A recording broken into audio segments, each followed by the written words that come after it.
Hi everyone, welcome to Jiggy's Geek Speak, and it must be your Loki day because I'm gonna talk about Thor Ragnarok's Easter eggs.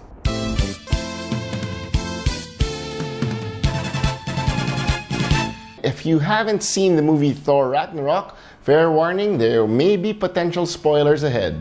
Okay, so let's get into it. So at the start of the movie, you will see the demon Surtur interrogating Thor.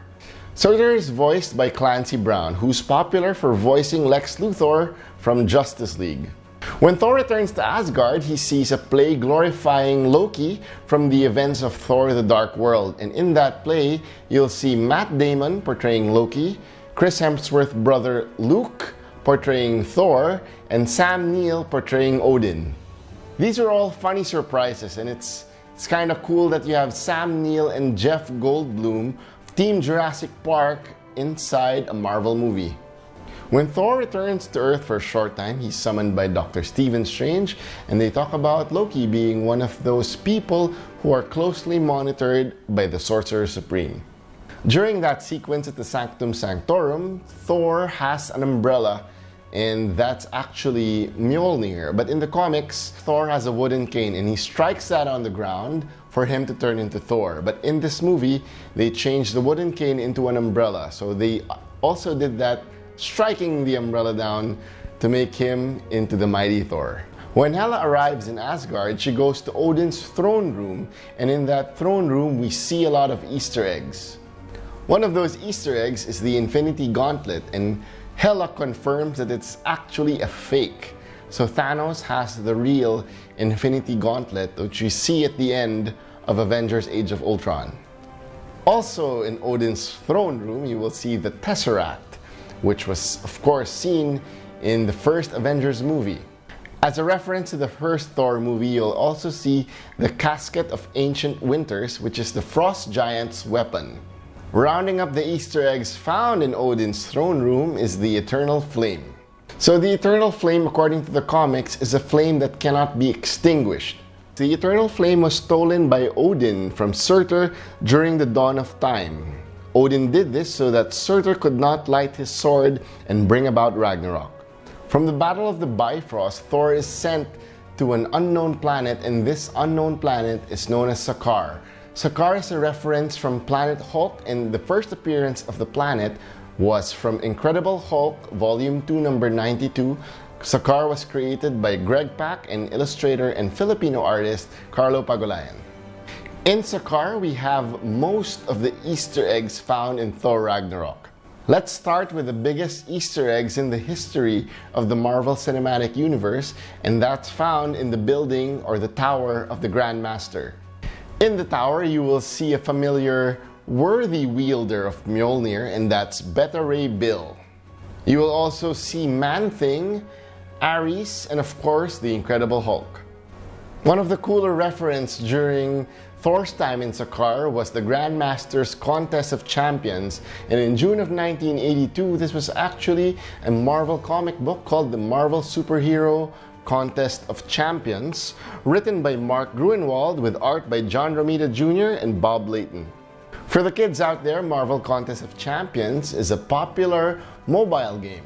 You will also see some characters from Planet Hulk during the Contest of Champions, and that's Korg and Meek. And funny thing, Korg is actually played by the director of Thor Ragnarok, Taika Waititi. Now, this isn't a Marvel reference, but Korg talks to Thor about a fork weapon, and Korg discusses killing 3 vampires with it. And now this is in reference to Taika Waititi's What We Do in the Shadows film, which was like a mockumentary about vampires. Of course, in the movie you will see Gladiator Hulk, and I'm kind of proud to say that the Gladiator Hulk was originally designed by Filipino comic book artist Carlo Pagulayan for Planet Hulk. Since I also got a brand new haircut, I have to talk about Thor's new hairstyle from Thor Ragnarok, and I think that's in reference to the unworthy Thor, wherein just a plain Odin's son has a new haircut and he let go of his golden locks. During the mega fight of the mighty Thor and the Incredible Hulk, the funny reference from Avengers Age of Ultron comes when Thor tries to calm down the Incredible Hulk by saying, "Hey big guy, the sun's getting real low." And that's in reference to Natasha Romanoff's lullaby to the big guy.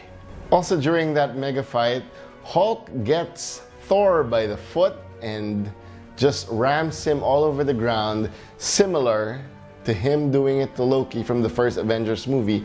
That's why Loki was so happy and thrilled to see that and tell Thor that that's how it feels. In the scene where Thor reunites with Loki and Sakaar, there's another funny reference of the adopted brother joke from the first Avengers movie. This fact is not well known by most people, but the Grand Master, played by Jeff Goldblum, is the brother of the Collector, who's from Guardians of the Galaxy Volume 1. At the Guardians of the Galaxy Breakout ride from Walt Disney World, you will see the Grand Master and the Collector together in some of the paintings right before you start the ride. After the mega fight, Thor and Hulk chill out at their special lounge at the Tower of the Grand Master. During that scene, you can see Hulk wearing a certain necklace. That look was designed by Filipino comic book artist Lenil Francis Yu from the series Ultimate Wolverine vs. Hulk, written by Damon Lindelof. In one of the scenes where Thor is getting ready for the Contest of Champions, he talks to Valkyrie at a bar. And at that bar, you will see a bartender cosplaying as a Celestial. The Celestial first appeared in the Marvel Cinematic Universe in Guardians of the Galaxy Volume 1 during one of the stories of the Collector to the Guardians. When Thor tries to escape Sakaar with the use of the Avengers Quinjet, Thor has a password, and the password is Point Break. Now, if you remember from the first Avengers movie, Iron Man, right after their fight with Captain America, calls Thor Point Break. He actually says, "No hard feelings there, Point Break, you have a mean swing." When Bruce Banner wakes up after 2 years of being the Incredible Hulk, he has a reference of being at the back of a trunk.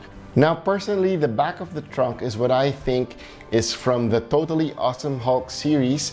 In one of his dream sequences, drives in a car towards the sunset, and in the rear view mirror, you'll see the Incredible Hulk waiting anxiously on when he can come out and bring out his rage. So that's the back of the trunk reference by Bruce Banner. And last but not least, for my list of the Easter eggs from Thor Ragnarok is the Revengers. There are several Revengers from the comics, but the very first one can be found in the comic book Realm of Kings in January of 2010. The other Revengers group were actually bad guys, and this was led by a disillusioned Simon Williams, also known as Wonder Man, and he led a certain group of Revengers consisting of characters like D-Man and Anti-Venom. That rounds up Jiggy's Geek Speaks list of the Easter eggs from the movie Thor Ragnarok. Did I miss out on some Easter eggs? I think I did. So please let me know at the comments below on what Easter eggs I missed. If you want to watch more Marvel content and Marvel news from a fan's perspective, please do subscribe to Jiggy's Geek Speak at the link below. So with that, this has been Jiggy Cruz. Thank you very much for watching, and I'll talk to you guys next time. Bye!